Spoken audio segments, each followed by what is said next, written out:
Hola, buenas tardes a todos.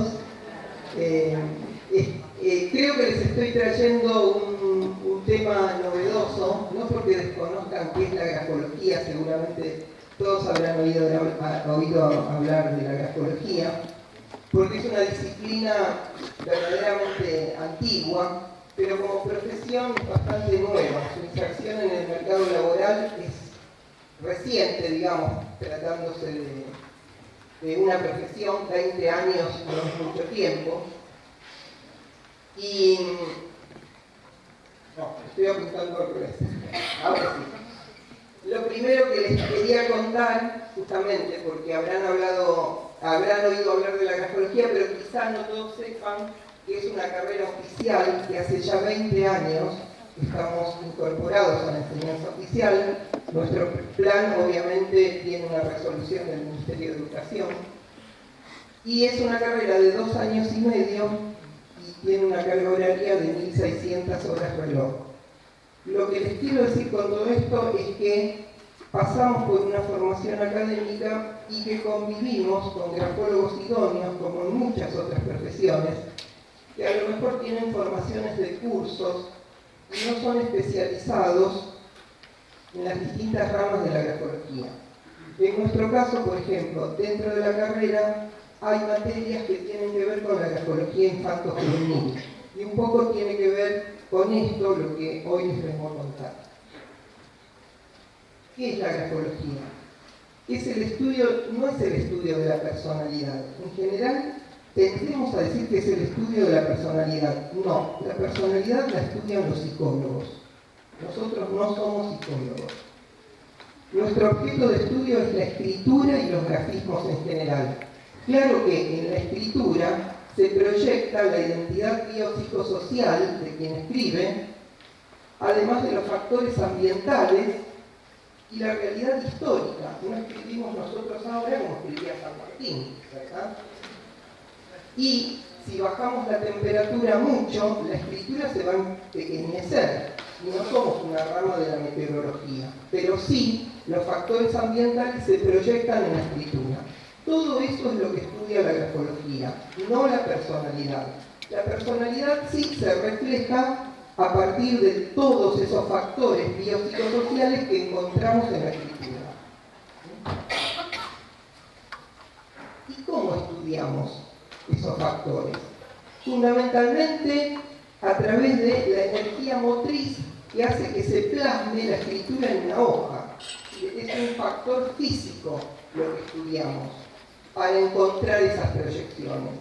Y esa energía motriz se plasma en la hoja a partir de 2 movimientos básicos, sin los cuales no existe la escritura, ni cualquier grafismo.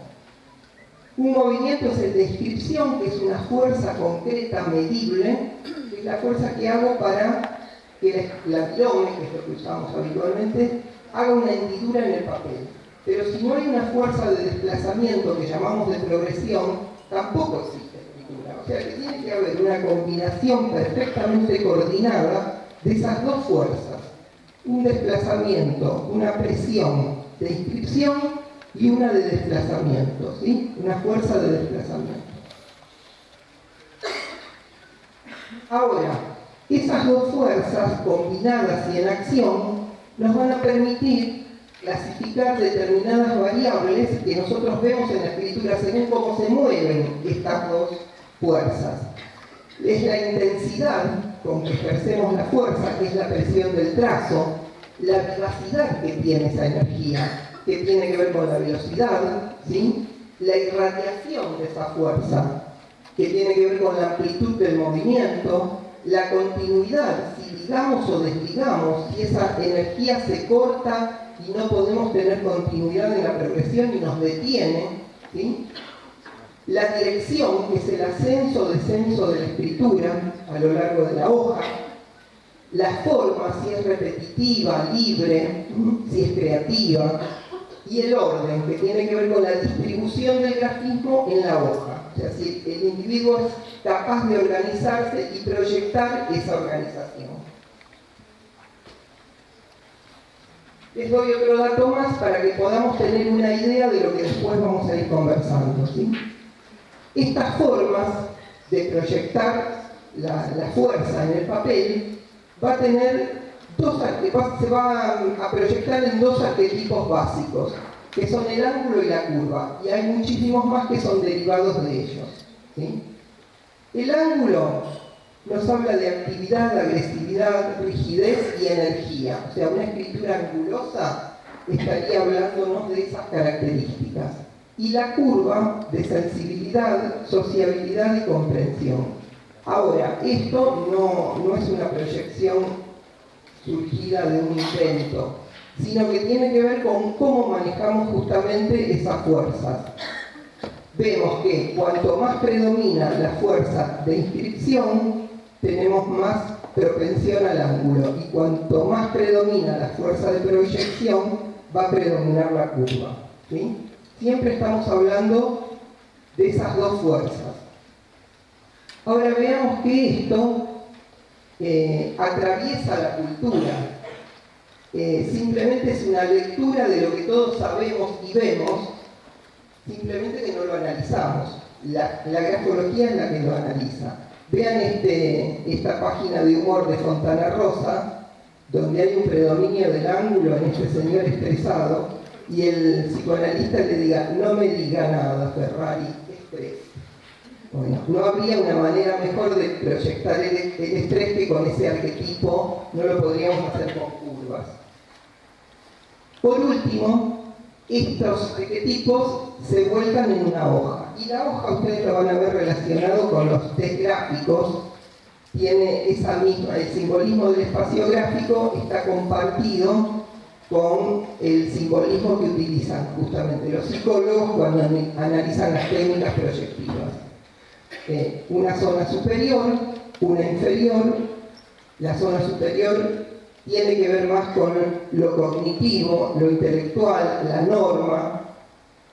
La zona inferior con lo relacionado con los instintos, que no es malo, porque la zona inferior también manifiesta los instintos de conservación, de conservación de la especie, que no es negativo, porque generalmente cuando hablamos de instintos se lo relaciona con un instinto asesino, más o menos, y no es así.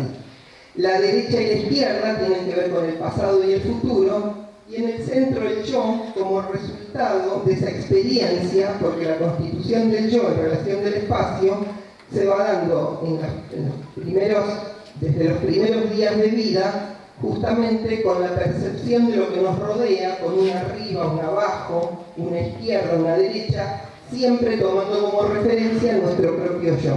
Así se constituye la noción de espacio y así se vuelca luego en la página. Y esto es lo que nos permite leer desde los garabatos, porque tenemos los arquetipos y las zonas del espacio, el simbolismo del espacio gráfico. Esto combinado con el simbolismo, por ejemplo, de los colores del test de Luhser, nos permite hacer interpretación de garabatos. O sea que los grafismos se interpretan desde el primer momento. Un punto puede ser interpretado grafológicamente, ¿sí? Porque tiene presión, tiene velocidad, tiene forma, etc. Todas esas variables que enunciamos al principio se pueden leer desde un punto hasta un garabato y por supuesto en la letra.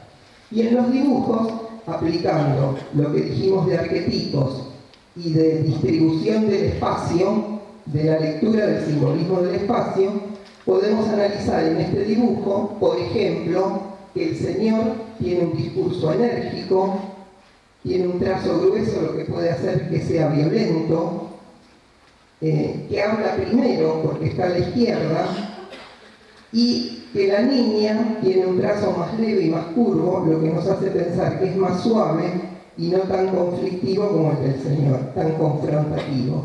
Y está en el futuro, con lo cual podemos decir que habla después, ¿sí? Si el dibujo estuviera invertido, la noción temporal también estaría invertida.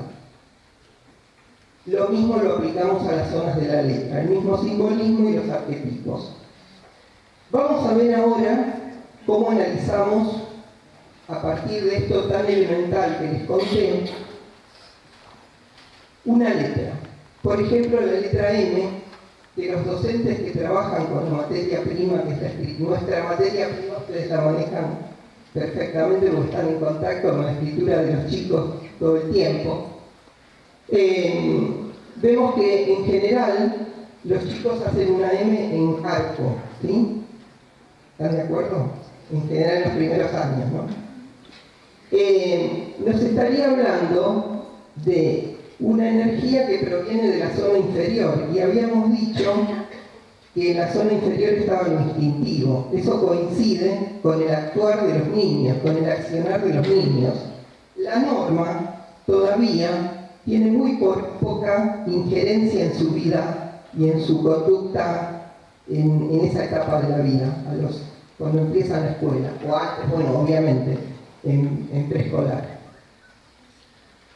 A medida que va creciendo, la M se va abriendo, se va escotando, decimos nosotros. Tiene ese pequeño escote que hace que nos está mostrando cómo la norma y el orden, la norma social, está penetrando en esa zona media de la escritura y le va quedando un poquito menos de espacio al instintivo. El chico se va adaptando. Cuando somos adultos, muchos adultos, escribimos con la M en U. Eso indica que hay una predominancia de la norma sobre lo instintivo que ahora ocupa menos lugar, ¿sí? Esto, elemental, está baremado, estudiado estadísticamente por Julián de Ajuriaguerra, que era un psiquiatra francés que falleció y realizó estudios sobre la evolución de la escritura de los chicos que nos permiten ir detectando cuáles son las características que él decía genéticas, no genéticas porque vengan los genes, sino porque es una evolución, así como lo llamaba Piaget. Esta escala que él creó en base a estudios de una grafóloga tiene que ver con 37 ítems que eran en principio, él los deja en 30 cuando hace el estudio estadístico en el Hospital Saint-Pierre de París. Queda en 30 ítems, que son nada más y nada menos que 30 rasgos grafológicos, 30 maneras de expresar los arquetipos, la energía, la forma, aquello que estuvimos viendo en el primer momento. Esta técnica, que nos permite ver la edad grafomotora de los chicos, se basa, o sea, consiste en tomar una pequeña consigna, que es esta carta al amigo, se conoce como carta al amigo, y este ítem justamente es la evaluación de la M, cómo esa M está hecha, si en arco, escotada o en U. Eso nos marca la edad grafomotora del chico, la evolución genética de la escritura del chico. Pero no es ese solo ítem, como les decía, son 30. Cada uno de los 30 ítems se puntúa la presencia por 0, 0,50 o 1. En este caso, el ítem está evaluado con 50, con 0,50. También evaluamos la cohesión, o sea, esa energía de progresión, qué grado de continuidad tiene, si el chico logra continuidad o tiene que cortar continuamente. Ustedes habrán visto que en los primeros grados, o en preescolar o en primer grado, les es mucho más fácil escribir en letra de imprenta. Sí, no es casualidad. La letra de imprenta es funcional a de acuerdo a este estudio evolutivo, porque en los primeros años los chicos no pueden estar pensando en una letra, escribiendo una letra, y pensando en la letra que sigue para unirla. La capacidad de abstracción en esa etapa evolutiva no les permite ligar letras. Por esto, la letra de imprenta es funcional al preescolar y al primer grado. La función que podría prestar la escritura cursiva en esta etapa es promover la capacidad de abstracción, porque cuando nosotros estimulamos la cursiva, lo que estamos proponiendo es que el chico escriba una letra, pero al mismo tiempo esté pensando en la que sigue para poderla unir. Los tipos de desligado, como vemos aquí hay dos tipos de desligado, uno se llama punto de unión y el otro collage, nos hablan de qué grado de capacidad de abstracción tiene el chico. Esto estaba, como les decía, está estadísticamente tratados, los resultados están estadísticamente tratados y nos da que por edad, según los años de edad, las letras unidas van en aumento. A los 6-7 años de edad, el niño puede unir de 1 a 2 letras. A los 8-9, de 1 a 4. A los 11-12, de 3 a 4 y así sucesivamente. ¿Sí? De modo que este test, esta técnica, esta escala de Ajuriaguerra nos permite evaluar la escritura exactamente y correlacionarla con la edad cronológica. ¿Sí? ¿Qué pasa con la dirección? Un poco con lo que hablaba el licenciado recién, que los chicos viven el momento. ¿Sí? La dirección nos habla mucho de eso. Los chicos son incapaces de proyectar a largo plazo. ¿Sí? Eso también es, además de lo cultural, del momento que estamos viviendo históricamente, tiene que ver con lo evolutivo. Los chicos no pueden programar a largo plazo.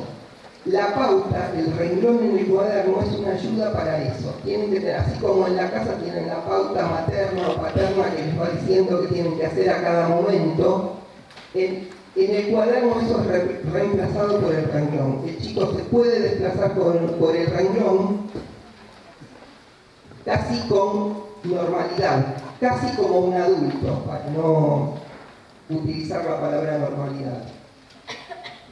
Pero ¿qué pasa si sacamos el renglón? Cuando un chico tiene de 5 a 6 años, seguramente no podrá programar una línea horizontal que lo conduzca al otro lado de la hoja, de izquierda a derecha, en una línea horizontal, como sí lo puede hacer el adulto. ¿Sí? Si a un adulto le sacamos el renglón, seguramente va a seguir escribiendo en línea horizontal. En cambio, el niño no. ¿Por qué? Porque puede realizar sus actividades de momento a momento, pero no proyectar a largo plazo. De modo que la evaluación de la dirección también nos está hablando de la edad evolutiva del chico. La escala, como les decía, tiene 30 ítems, se llama E porque la hizo en francés y la letra E es de enfant, de niño en francés, y tiene 14 ítems EF. F tiene que ver con la forma, se relaciona con las formas infantiles, propias de los niños. Y 16 ítems que tienen que ver con el desarrollo motriz del niño. ¿Sí? Se evalúan los 30 ítems, ¿sí?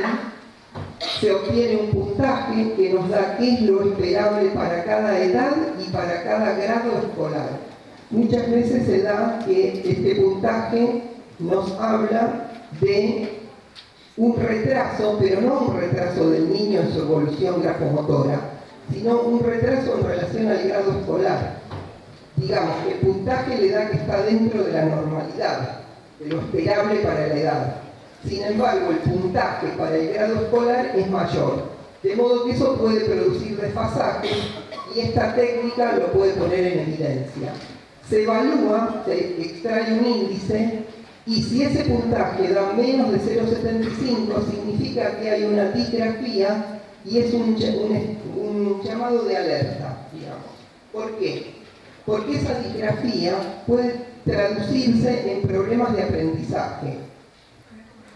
En estos casos, se aconseja reeducación de la escritura. Reeducación de la escritura no es llenar cuadernos de caligrafía. La caligrafía es apropiado enseñarla en primer grado. Cuando un chico de 10 años tiene mala escritura, que también se conoce de esa manera, el cuaderno de caligrafía no coincide con su edad evolutiva. Un chico de alrededor de 10 años u 11 está exigido por la escuela en cuanto a la velocidad de la escritura y no en cuanto a las formas, a las buenas formas de la escritura caligráfica. La forma de la escritura se tendría que estudiar, se tendría que aprender en primer grado. ¿sí? Porque el niño está en una etapa, según Erickson, de la industria, la llama de la industria, donde quiere producir efectos visiblemente atractivos. Toda su energía está canalizada en eso, y es la edad apropiada para enseñar las formas de la escritura. A los 10 años el chico tendría que estar aprendiendo legibilidad y rapidez. Si no aprendió caligrafía en el primer grado, no va a poder obtener ni velocidad ni rapidez en cuarto o quinto. En esos momentos es cuando se producen los problemas de aprendizaje y los malos diagnósticos muchas veces, porque el chico es lento, porque no puede terminar de copiar, y se considera que tiene un síndrome de falta de atención, y se considera que posiblemente tiene un ADD, cuando en realidad es una disgrafía lo que les está impidiendo completar con las exigencias escolares.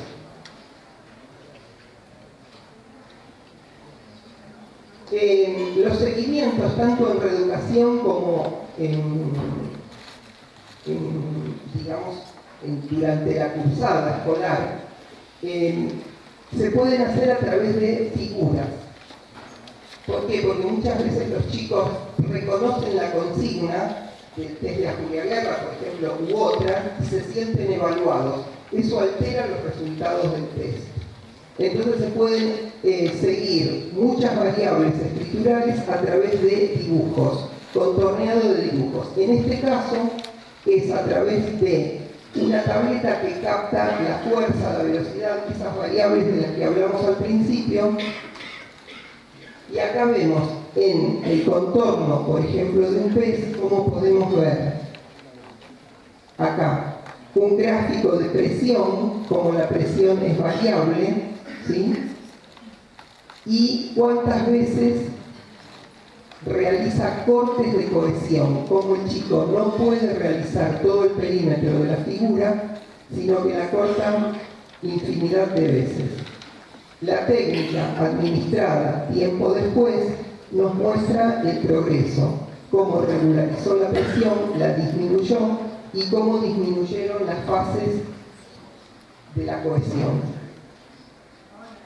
Del mismo modo, podemos ver todos en esos cortes que realizó el niño realizando el contorno de la figura, todos los trazos aéreos, todos los tiempos muertos se llaman de la escritura. Porque la escritura, la praxia escritural no es solamente lo que queda en el papel. La praxia es un movimiento que en conjunto contiene trazos físicos, que son los que quedan en el papel, y trazos aéreos, que son los movimientos que el niño hace en el aire. Esto también es evolutivo, porque cuanto más pequeño, más tiempos muertos tiene, ¿sí? Se distrae, piensa, calcula, se esfuerza para cumplir con la consigna. A medida que evoluciona, los tiempos muertos o las fases aéreas son menores. Entonces vemos que comparando es coherente con lo que vimos recién, ¿sí? Los tiempos aéreos también disminuyen. En este caso es un caso más, digamos, más severo de falta de cohesión e irregularidad en la presión. Y podemos ver que en esos tiempos muertos hay sectores que están rectificados en verde y que significa que el chico separó la mano del soporte, sea de la tableta o del papel, en una distancia que no es la esperable para una escritura desarrollada, digamos, una escritura adulta. Entonces, cuanto más trazos verdes tenga en el seguimiento, es indicador de un estadio anterior. Bueno, también nos sirve estudiar las pruebas grafológicas, también nos son útiles para determinar una lateralidad mal definida. Aún en chicos, en niños muy pequeños, simplemente con series de palotes podemos evaluar no solo la continuidad, la presión, la velocidad y comparar una mano con la otra para determinar cuál es la mano que está lateralizando el chico y estimular esa mano, o ver cómo se sigue el desarrollo de la determinación de la penalidad. Bueno, esto es todo por hoy.